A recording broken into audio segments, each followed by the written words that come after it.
personal income. व्यक्तिगत आयकर।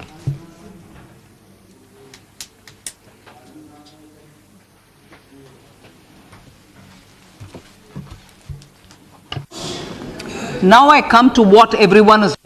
मैं अब वह बताना चाहती हूँ जिसका सबको इंतजार है, व्यक्तिगत आयकर। मुझे 5 प्रमुख घोषणाएं करनी है इस बारे में।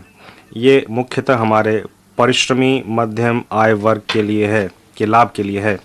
जो पहली घोषणा है वो रिबेट से संबंधित है। वर्तमान में पुरानी और नई आयकर व्यवस्थाओं में 5 लाख रुपए तक की आय वाले किसी व्यक्ति किसी प्रकार के आय का भुगतान नहीं करते हैं। मैं रिबेट की सीमा को नई कर व्यवस्था में 7 लाख रुपए तक बढ़ाने का प्रस्ताव करती हूं।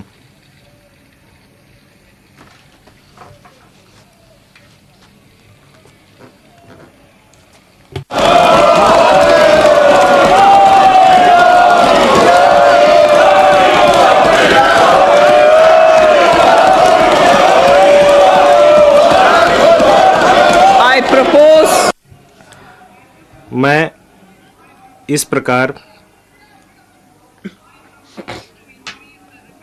नई कर व्यवस्था में 7 लाख रुपए तक आय वाले व्यक्तियों को कोई कर भुगतान नहीं करना होगा।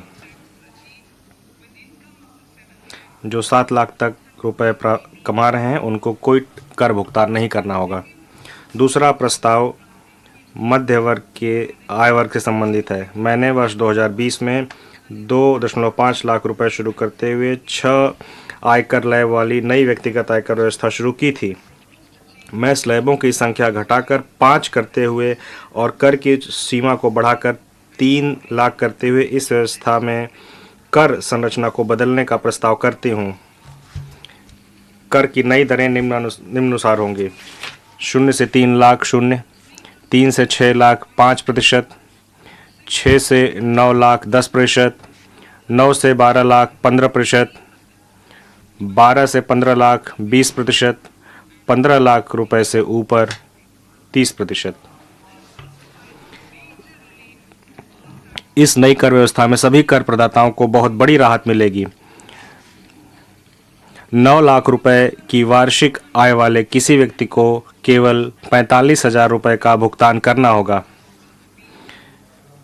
यह उसकी आय का सिर्फ 5% होगा।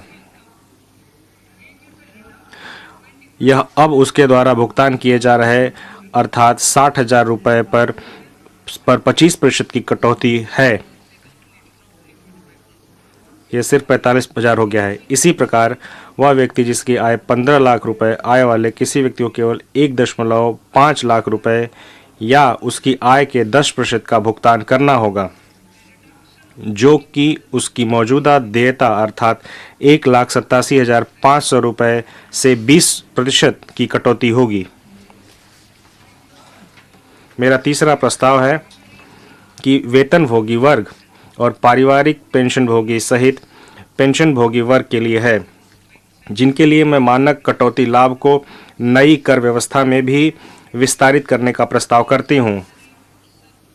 प्रत्येक वेतनभोगी व्यक्ति जिसकी आय 15.5 लाख रुपए या इससे अधिक है को परिणाम स्वरूप 52,500 रुपए का लाभ मिलेगा।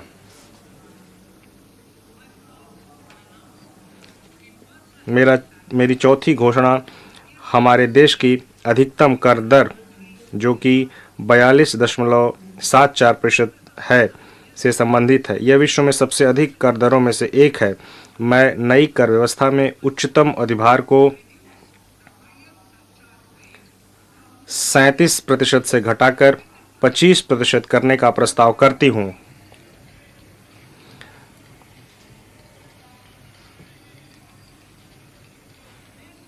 इसके परिणाम स्वरूप अधिकतम कर दर घटकर 39% हो जाएगी।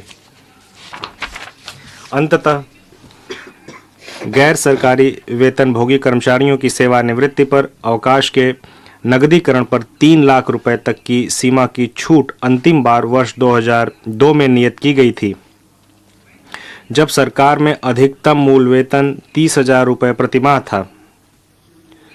सरकारी वेतन वृद्धि के अनुरूप मैं इस सीमा को बढ़ाकर 25 लाख रुपए करने का प्रस्ताव करती हूं।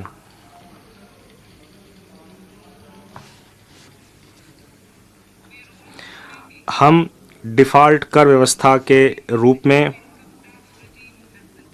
नई कर व्यवस्था भी बना रहे हैं, तथापि नागरिकों को पुरानी कर व्यवस्था का लाभ उठाने का विकल्प भी जारी रहेगा। इनके अलावा मैं अनुबंध में दिए गए अनुसार कुछ और परिवर्तन भी कर रही हूं। इन प्रस्तावों के परिणाम स्वरूप लगभग 38,000 करोड़ रुपए, जिसमें से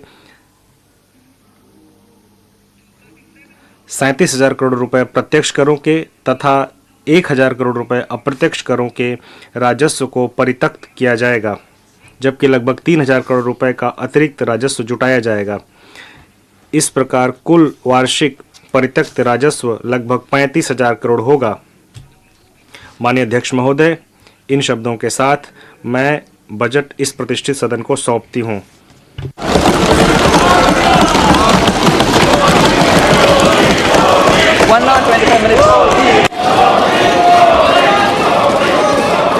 आइटम नंबर